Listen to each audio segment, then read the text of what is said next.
What is the one thing that every single human on this earth is called to? That one thing is happiness. In everything that we do, we strive to be happy. It doesn't matter what political party we belong to, nor what religion we worship in. Every single one of us desires to be happy. When we begin talking about the moral life in the church, we begin looking at the end, that to which we are called. Just like any project that we begin to work on, we look at, okay, what do we want it to look like? And then we strive to make it look like what we envision in our head. It's the same thing with our moral life. When we look at the object of our end to which we desire to go, we want to make our life align with that to which we are headed.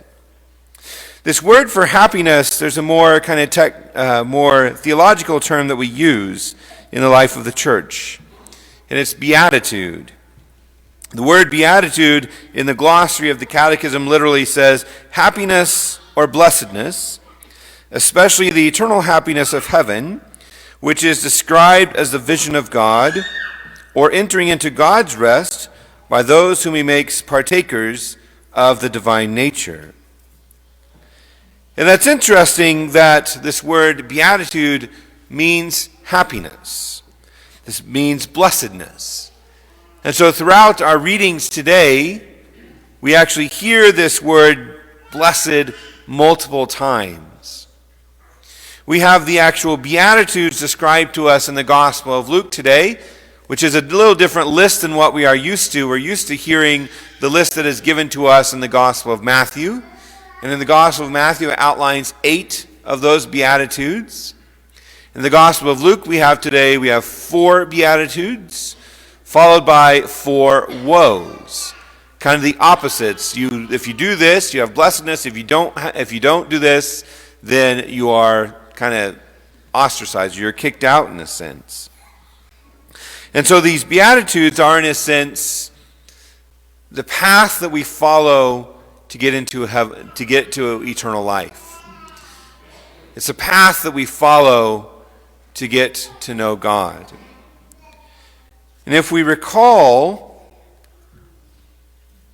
what eternal life is, we remember that in John chapter 17, verse 3, it says, "This is eternal life, that they may know you, the only true God, and Jesus Christ, whom you have sent."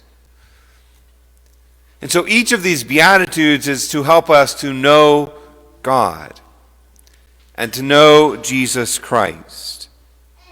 And if Jesus lays out this path for us to follow him, lays out this path for him to know him, then it's probably a good idea for us to strive to follow that. To recognize that this is how we grow in holiness, and that holiness is literally seeking beatitude.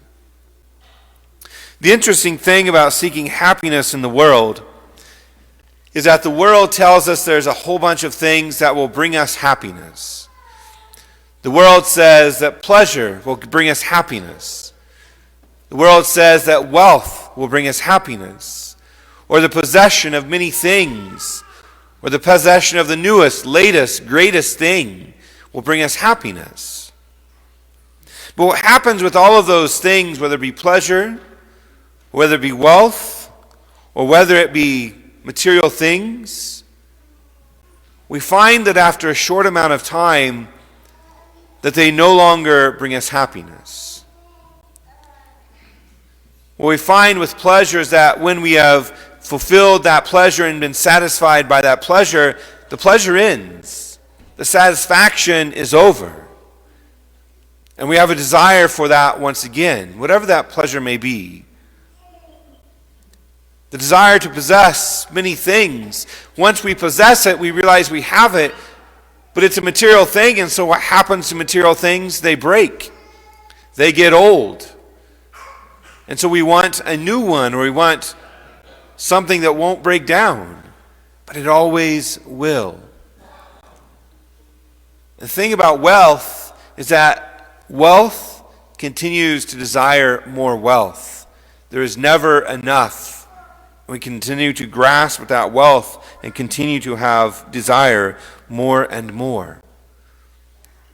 It is never ending. So when I say happiness or when I say beatitude, I don't mean this passing feeling that wells up within us when we have satisfied some desire.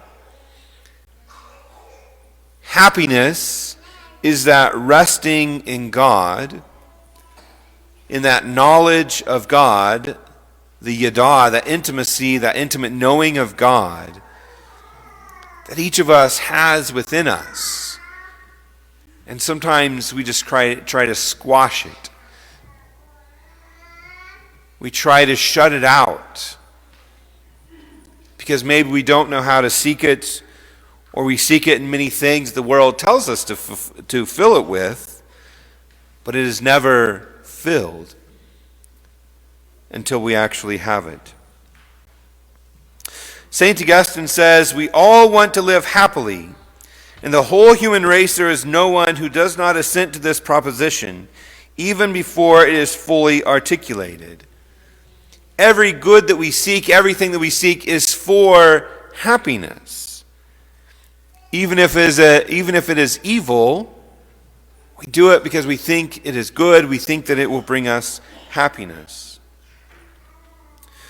St. Augustine also says, "How is it then that I seek you, Lord? Since in seeking you, my God, I seek a happy life. Let me seek you so that my soul may live. For my body draws life from my soul, and my soul draws life from you." St. Augustine had this way of talking about the seeking of God, had this way of talking about how we are only fulfilled in God. And he goes on to say later, our hearts are restless until they rest in thee, O God. And that is the true definition of happiness, the true definition of beatitude. Living in this world, it can seem that happiness is impossible. But the only reason that it looks impossible is because we're looking at worldly things, and we're looking at the way in which the world defines happiness. Some of the happiest people that you will ever meet are the poorest people you will ever meet. Some of the happiest people are the people that actually are striving to fulfill the Beatitudes. The Beatitudes, according to the Gospel of Luke, but also the Gospel of Matthew. And if you remember what they are, you can always go back to Matthew chapter 5 to read them, but I'm going to outline them here. "Blessed are the poor in spirit, for theirs is the kingdom of heaven. Blessed are they who mourn, for they will be comforted. Blessed are the meek, for they shall inherit the earth. Blessed are those who hunger and thirst for righteousness, for they will be satisfied. Blessed are the merciful, for they shall obtain mercy. Blessed are the pure in heart, for they shall see God. Blessed are the peacemakers, for they shall be called sons of God. Blessed are those who are persecuted for the righteousness' sake, for theirs is the kingdom of heaven. Blessed are you when men revile you and persecute you and utter every kind of evil against you falsely on my account. Rejoice and be glad, for your reward is great in heaven." The reason that we begin speaking about the moral life, and when we speak about the moral life, we speak about happiness, is because it shows us our end. Unfortunately, we get bogged down when we speak about the moral life of just speaking about the rules and the things that we are called to live by. And you can't do this and you can't do that. But we always have to remember to keep the goal in mind, that we are not seeking a worldly happiness that is passing, a world that will end someday. We are seeking an eternal beatitude, an eternal happiness that is a resting in God.